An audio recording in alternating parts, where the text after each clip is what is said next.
Hello, hope everyone's doing well. Welcome back to my channel. I just wanted to just talk about some random things today, just things that are on my mind, and just I wanted to just put into a video, but I just couldn't figure out the best way to do it. So in the background, I'm spending some time with the car and just doing some video, and I'm just going to go ahead and talk about things. First, I think I'll just dive into and quickly mention this talk about blow-off valves. I see this a lot and over again, and I'm going to put up a document and talk about that now. I know people are going to get offended with this, just purely on there's a lot of people that are adamant about having blow-off valves, and there's a lot of people that just love the sound of the blow-off valves. But to me, it's not necessarily I'm not interested in sound. Like I said in previous videos, I'm all about performance. So mentioning that, blow-off valves do serve a purpose. So I'm not saying that blow-off valves are all worthless and that nobody needs them. I will show evidence that for and against. I mean, obviously, blow-off valves do serve a purpose, and that purpose is to tame down boost spikes during the shifts and letting off a throttle abruptly in certain situations.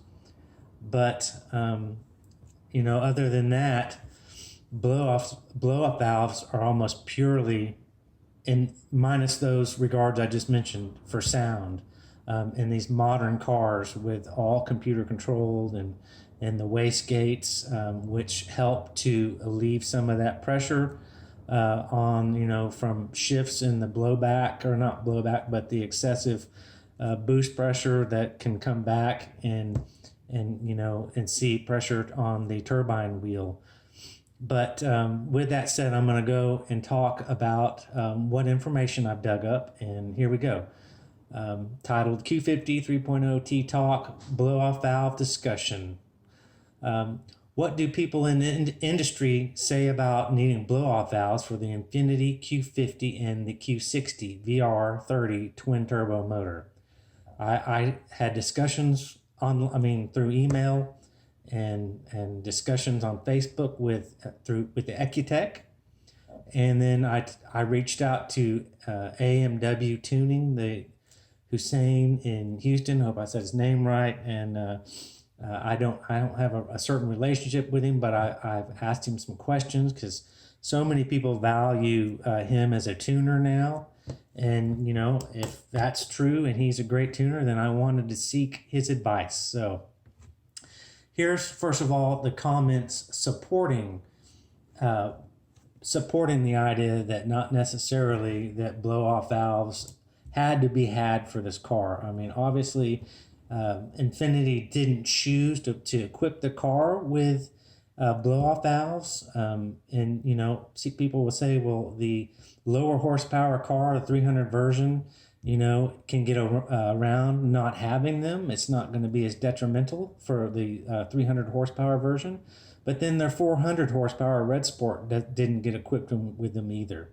So, begs the question, does Infiniti knew what they were doing, Nissan, with designing this engine, or did they not? Did they make a mistake? And I don't think so. They know better than anyone that on a keyboard warrior that's going to say whether or not the car needs them or not, or it's detrimental to the turbos, or you're going to blow out your turbos if you don't have them. So comments not supporting needing.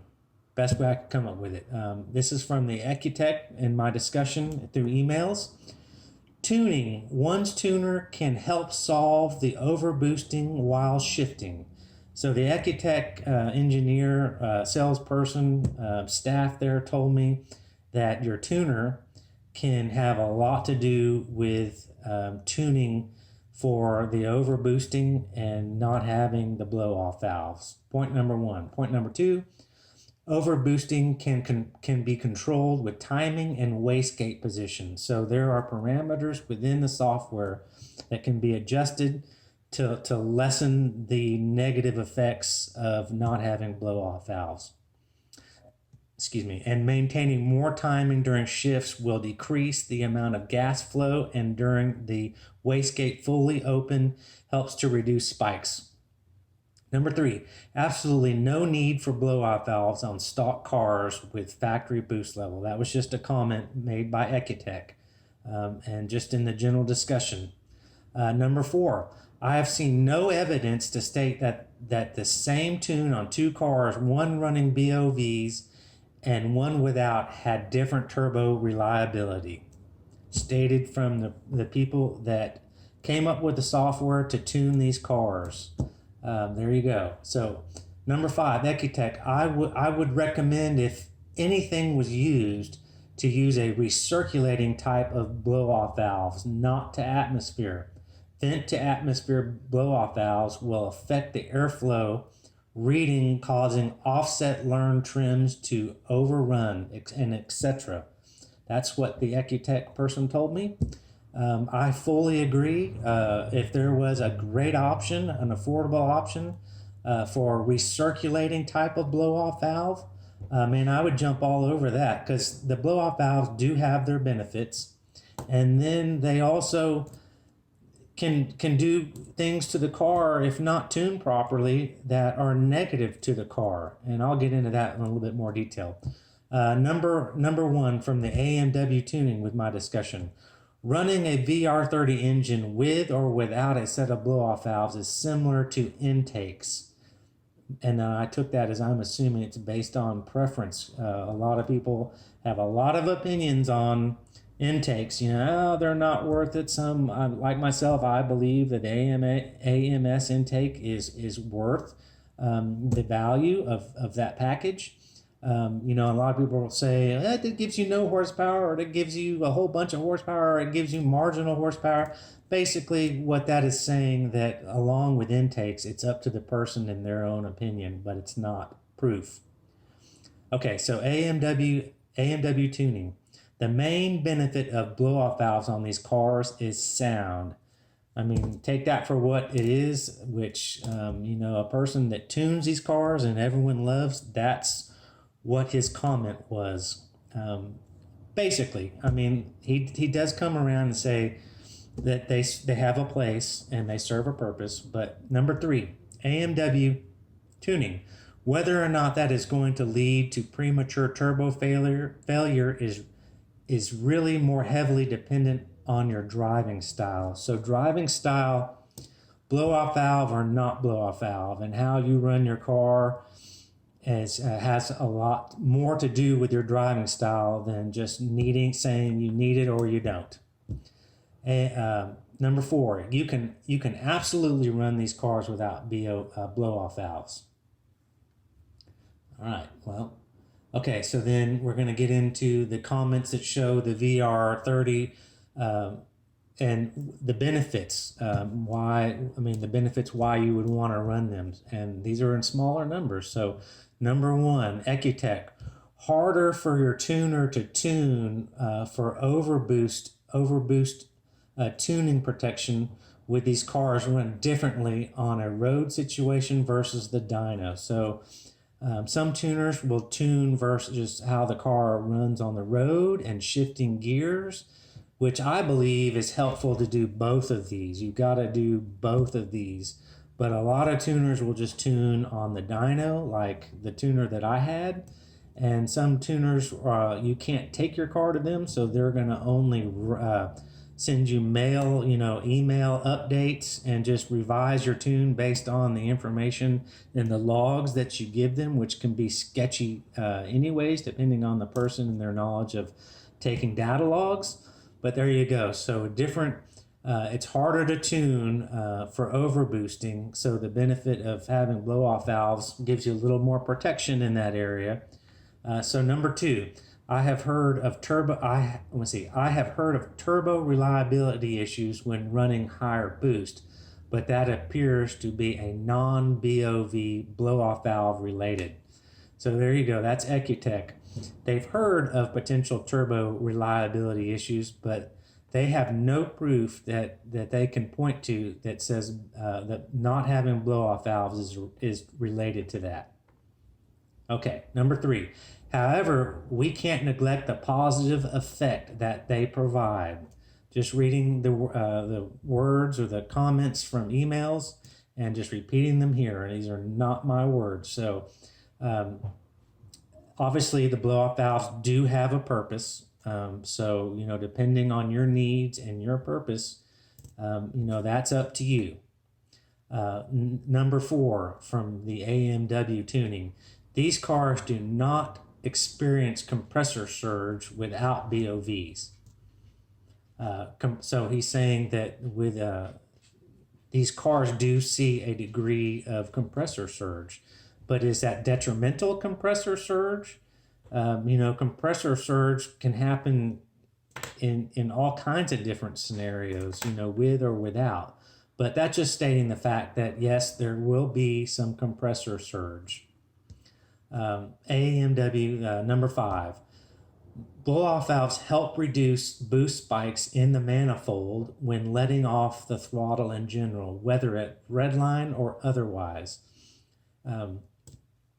AMW hinted at boost pressures being the greatest between approximately about 4,000 RPMs and about 5,000 to 5,500 RPMs, and depending on how you drive and where you are putting on the gas and letting off abruptly can affect more of the need of blow-off valves. So an example that I posed to him was a road racer on a track. Obviously you can't tell your car when it needs to shift and when you need to brake. The track determines that. So you're going down a straightaway and you're at 4,500 RPMs and you gotta let off the throttle abruptly and get on the brakes, to make the corner. Just road racing, a blow-off valve package might be, a good alternative in that situation. But the person that casual street race and typically revs his motor out in every gear and then gets off the gas, for the next light, may not be as important. All right, to finish this up, I saw an explanation from a gentleman on the Q50 forums, and I liked what he said, so I just copied it. Here's what he says. The problem with the vent to atmosphere BOV system is that the mass airflow has measured a specific amount of air that the ECU is ready to add fuel for, put into the target AFR, air-fuel ratio. When you recirculate it back into the intake tract post mass airflow sensor, the amount of fueling needed remains the same and your car hits its target AFR. When you vent to atmosphere, your car measures the air, and then you get rid of some of it, and the ECU doesn't know, assuming you haven't had a custom tune to accommodate. So the fuel gets added as if the air is still present. So it's figuring inaccurate information for the next time it needs its air and fuel. So it scrambles to, and this is improvising, scrambles to try to get that right, and it throws it off target. So it continues. So you have a window of running extra rich AFRs. That is the only negative that I know of. Other than that, it shouldn't hurt anything. There might be a bit of ping-pong situation after it goes rich and computer tries to correct for it, and it may go a little lean before it smooths back out. I'm not for sure. I don't think it's needed on these cars as they are running automatic transmissions, and I pointed to automatic transmissions plenty of times in discussions. So he goes on to say, so the throttle blade in the intake, that you open and close when you hit the gas and allows the air to pass through. Blade isn't shutting completely in between each shift, so it stays partially open and doesn't allow that surge to fully go back unimpeded to the turbine wheel. So let me pick up where he left off. So the bad situation that causes damage to the compressor happens far left far less often than on a manual transmission car. Also, the computer is controlling the wastegates on these turbos, so it is able to open the wastegates or regulate the wastegates to allow the spooling of the turbos to calm, and shed off some boost when the transmission shifts. So, like I said with the Ecutech discussion, there's lots of different ways to control and limit some of the pressure that's going to go back on the turbos. So, is it worth going out and buying $600 kit, $650 with tax? And then some people are going to have those installed, with extra cost. It's just up to the person and the individual situation. So for me, I'm not totally sold on blow-off valves, but that could change down the road. And this goes back to the recirculating blow-off valves. There's a kit that recirculates that instead of blowing that off to atmosphere.